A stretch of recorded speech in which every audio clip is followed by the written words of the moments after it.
안녕하세요. 훈훈한 주식입니다. 네, 구독자 3만이 됐습니다. 너무 감사합니다. 너무 감사하고 또 최근에 올린 영상에 진짜 많은 관심을 가져주시면서 댓글도 더 많이 달아주시고 더 많이 응원해 주셔서 진짜 힘나고 진짜 더 열심히 하고 더 좋은 컨텐츠, 더 도움이 되는, 실질적으로 도움이 되는 컨텐츠를 만들겠다는 진짜 막중한 책임감이 느껴지고요. 제가 말씀드리는 개별 기업은 철저하게 본인의 기준과 본인의 판단, 그리고 본인만의 어떤 원칙, 그걸 정하시는 게 제일 중요합니다. 다른 어떠한 그 유튜브든 뭐 증권방송이든 뭐 소위 말하는 전문가라고 하시는 분들은 절대 이 보시는 구독자분들의 주식을 책임져 주지 않습니다. 본인이 책임을 지셔야 되고요. 그 책임을 지기 위해서는 공부가 필요하고 그 공부하는 방법, 그리고 공부하는 과정, 뭐 여러 가지 공부와 관련된 이 기업 분석에 대한 거는 아낌없이 모든 그 노하우를 다 알려드리려고 하고, 또 같이 저도 공부하면서 겪었던 경험들, 그리고 실전 투자 경험 이런 거 다 알려드릴 거고, 그래서 제일 중요한 거는 영상을 보는 것도 중요하지만 영상을 통해서 나만의 어떤 그래, 내가 포스코는 이러한 투자 포인트로 접근했지, 이러한 매매 전략을 썼지, 여기에 뭐가 어떤 잘못된 점이 있으면 어떻게 수정 보완해야겠구나, 그리고 포스코는 이렇게 해서 계속 어떤 내용이 업데이트가 되고, 이 업데이트된 내용 중에서는 뭐가 중요하다, 그런 거를 잘 기록을 해 두시고 그거를 잘 정리하시면서 계속 개별 기업에 대한 업데이트가 저는 굉장히 중요하다고 보고 있고, 본인이 정리하셔야 됩니다. 본인이 정리하셔야 되고, 네, 또 그리고 이 영상 관련돼서 또 여러 가지 많은 의견 주시는 거에 대해서 굉장히 감사하게 생각하고 있고, 영상 관련돼서 많은 의견을 하나하나 단계별로 차근차근 적용해 나갈 생각입니다. 그리고 유튜브 컨텐츠로 뭐 개별 기업 뭐 이거 해주세요 이렇게 얘기하시는 것도 좋지만, 되도록이면 저는 시가총액 큰 종목들은 꼭 2차전지가 아니더라도 전체적으로 한번 다 다룰 생각을 분명히 갖고 있습니다. 그거 꼭 말씀드리고, 최근에 그 댓글 보니까 저를 뭐 사칭하는 뭐 문자나 그런 게 있다고 해서 조심해 해달라고 그렇게 알려주신 분이 있어가지고 굉장히 조심하셔야 될 것 같아요. 그런 사칭 채널이나 뭐 문자나 이런 거는 저는 개별적으로 뭐 소위 말하는 그런 뭐 리딩방, 뭐 유사투자자문 그런 거랑 전혀 무관하고요. 네, 그런데 증오하고요. 그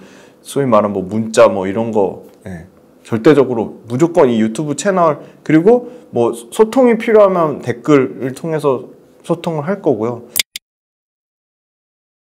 핵심 이슈 체크 첫 번째입니다. 삼성 SDI랑 GM이랑 4조 투자를 하면서 인디애나에 2026년부터 30GW시의 배터리 공장을 스타트를 했습니다. 그 다음 두 번째는 한솔케미칼 실리콘 응급제가 드디어 750톤으로 가동을 했는데 2023년 연내에는 샘플이 고객사로 납품이 될 것으로 예상이 되고 있습니다. 그 다음에 세 번째는 포스코홀딩스의 아르헨티나 염수 기반의 이 드디어 리튬, 탄산 리튬을 활용해서 수산화 리튬으로 가공하는 공장이 건설되고, 요거는 아마 25년이면 연 5만 톤, 2025년에서 2026년이면 연 5만 톤의 수산화 리튬 생산 능력이 나올 것으로 예상을 하고 있습니다. 그 다음에 이제 네 번째는요, 코스모 신소재가 1,500억에서 약 500억 정도 더 늘린 2,000억 정도 시설 투자, 당연히 양극재 설비 투자죠. 양극재 설비 투자를 1,000억 정도를 더 늘리고 기간도 1년을 연장했습니다. 그리고 코스모 신소재는 이따가 말씀드리겠지만 LG화학이랑 드디어 이제 양극재 3,300억 정도 처음으로 이제 LG화학 쪽으로 NCM 811 양극재 공급 계약을 맺었고요. 이게 연간으로 이제 장기로 보면 이제 2조 최대 4천억까지 양극재 공급 계약이 늘어날 것으로 보이고 있습니다. 드디어 굉장히 양극재 공급 계약이 멈췄었는데 드디어 또 이제 코스모 신소재 발이 오랜만에 양극재 공급 계약이 다시 터졌죠. 그리고 이건 한 주 동안 뜨거웠던 이슈인데요. 고션이 그 중국 기업으로 미국에 들어가는 거 승인되는 거 아니냐, 미시간주에. 근데 계속적으로 말씀드리지만 이건 승인 결정이 절대 아니고요. 확정되지도 않았고요. 소위 말하는 이거는 고션의 배터리 관련된 거는 우리의 권한, 결정 사항이 아니다라고 그 위원회가 밝힌 거고요. 그리고 고션 같은 경우는 독일의 폭스바겐이 최대 주주 26% 지분을 갖고 있기 때문에 완벽한 100% 지분을 갖고 있는 BYD나 CATL처럼 중국계 기업이라고 말하기도 좀 어렵다. 지배구조 자체가 다르다. 그래서 이거를 승인 결정도 아니고 지금 고션은 배터리 회사입니다. 양극재 회사가 아니고요. 고션이 양극재 15만 톤, 음극재 5만 ton을 미국의 미시간주에 공장 짓겠다는 거 승인 결정 아니다. 그게 첫 번째고, 두 번째 양극재 15만 ton이 우리나라 양극재 업체들을 위협할 만한 수준이 아니다.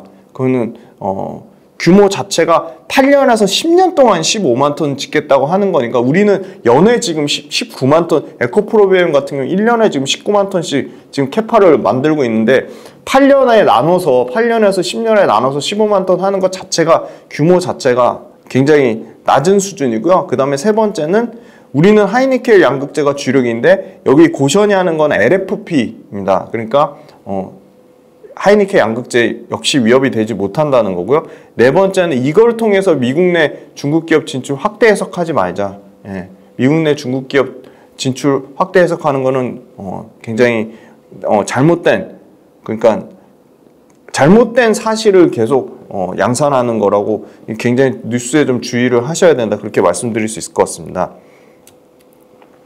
네, 그 다음에 중요한 거, 오늘 이슈 중에 제일 중요하다고 볼 수 있는 5월달 판매 데이터가 다 나온 건 아닌데요. 역시나 미국에서 55%나 늘어났고요. 영국에서 43% 늘어났고요. 프랑스도 한 30% 가까이 늘어났고요. 독일도 지금 한 10% 정도 늘어났습니다. 근데 유럽의 데이터가 다 나오진 않았는데 여전히 4월달에 이어서 5월달에도 유럽의 전기차 판매가 굉장히 좋다. 그리고 미국 같은 경우는 시장 침투율로 치면 여전히 10%가 안 되는 8.3%에 불과해서 미국 시장에 대한 앞으로의 미국 시장에 대한 앞으로의 성장 가능성은 굉장히 크다고 보고 있습니다. 특징적인 거는 유럽에서 4월 달에는 BYD랑 테슬라랑 거의 10,000대밖에 차이 안 났는데 지금 유럽에서 굉장히 테슬라가 가격을 낮춤으로써 잘 팔았습니다. 그래서 5월 달에는 테슬라가 전월 대비 111% 늘어나면서 29,600대를 유럽에서 팔았습니다. 그래서 테슬라가 전기차 시장 내 점유율을 다시 유럽에서 전기차 시장 점유율 17.4%까지 다시 올렸다는 거고요.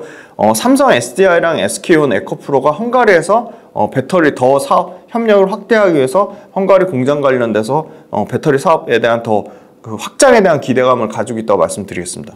그 다음에 이제 LNF랑 LS랑 1조 투자해가지고 이제 새만금에 전구체 8만 톤, 연캐파 8만 톤의 합작 공장을 맺었고요. 이게 아마 2025년, 6년, 2027년 이게 단계적으로 이 전구체 관련, 그러니까 전구체는 전구체의 진심인 데는 역시나 포스코랑 에코프로 그룹이고요. 포스코는 포스코 퓨처엠이 직접 전구체를 하고요.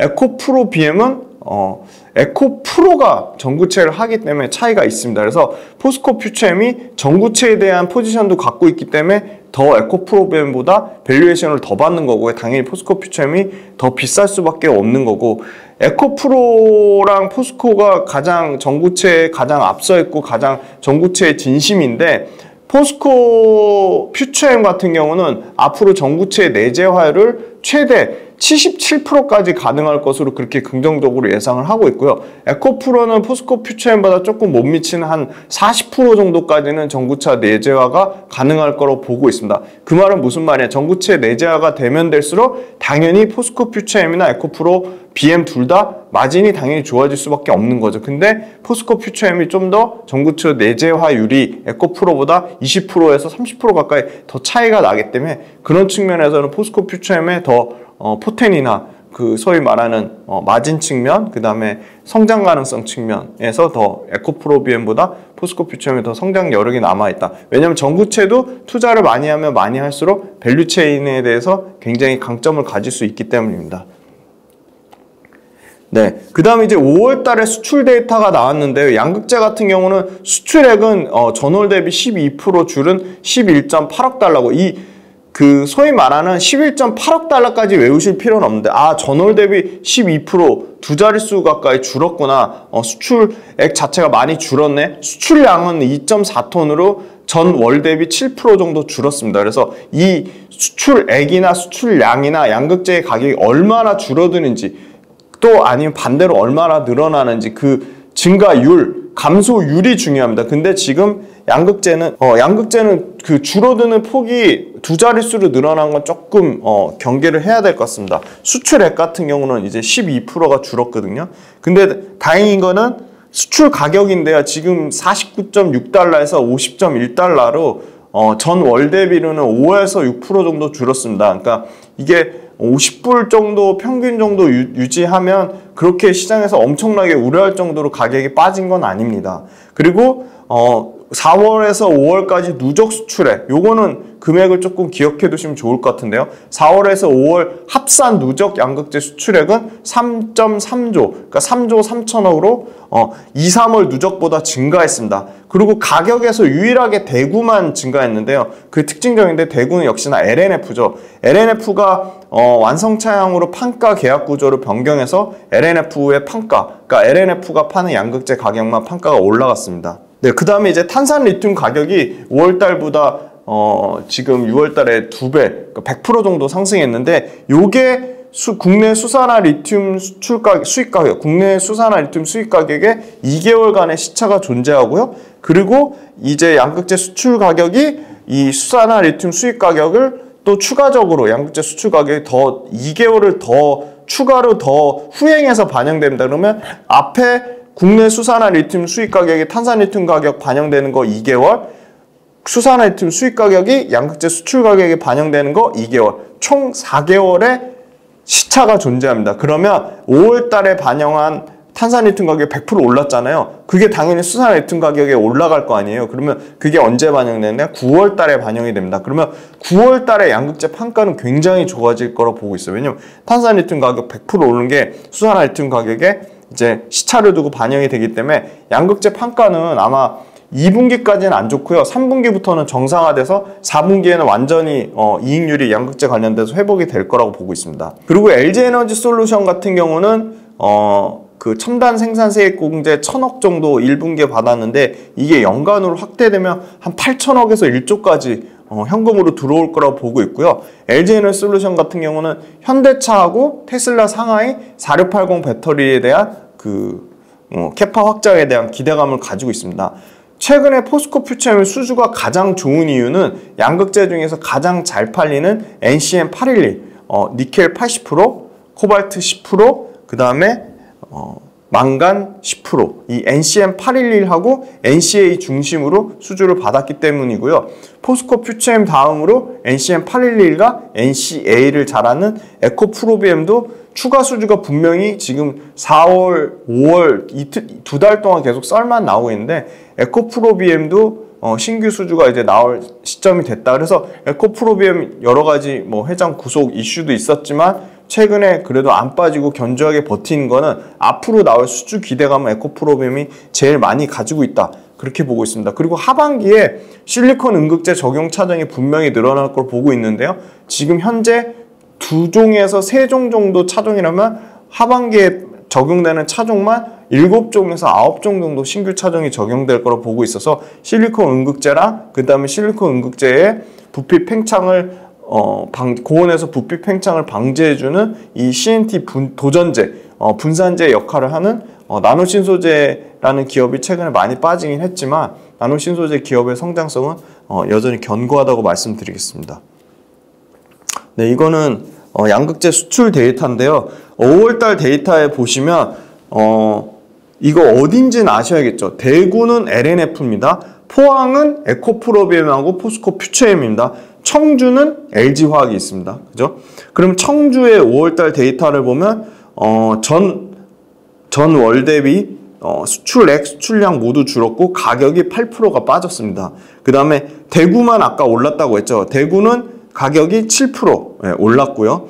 포항은 포스코 퓨처엠과 에코프로비엠이 있는 회사죠. 많이 빠질 거라고 우려는 했지만 6% 정도, 요 정도 빠지는 정도 선만 계속 유지한다면 실적은 크게 우려하는 사안은 아닐 거라고 보고 있는데 계속 추이는 지켜봐야겠지만 우리는 대구 데이터보다는 청주, LG화학의 데이터나 포항의 데이터를 계속 눈여겨보자. 수출량 자체도 청주 같은 경우는 많이 줄었어요. 25% 감소가 여기 나왔고요. 그 다음에 포항 같은 경우도 네, 포항은 수출량이 오히려 5월달에 늘어났네요. 네, 포항은 지금 에코프로비엠하고 어디라 그랬죠? 포스코퓨처엠. 예, 수출량이 오히려 8.5% 늘었습니다. 그래서 전체적으로는 지금 수출액은 12% 줄었고 수출량 가격이 6% 정도 빠졌지만 그럼에도 불구하고 빠졌지만 여전히 양극재 가격이랑 판가랑 그다음 수출량 P와 Q가 선방하고 있다. 근데 한 번 더 빠질 거다. 2분기에는 아까 말씀드린 양극재 수출 가격, 그 다음에 중간에 우리가 수산화 리튬 수입하는 가격, 그 다음에 탄산 리튬 오르는 가격이 2개월의 시차가 있어서 4개월 반영되니까 그게 완전히 정상화되는 9월달, 그 5월달에 탄산 리튬 가격 100% 오른 게 반영되는 9월달부터 9, 10, 11, 12는 양극재 판가도 좋아지고 당연히 수출량도 당연히 좋아질 거라고 보고 있습니다.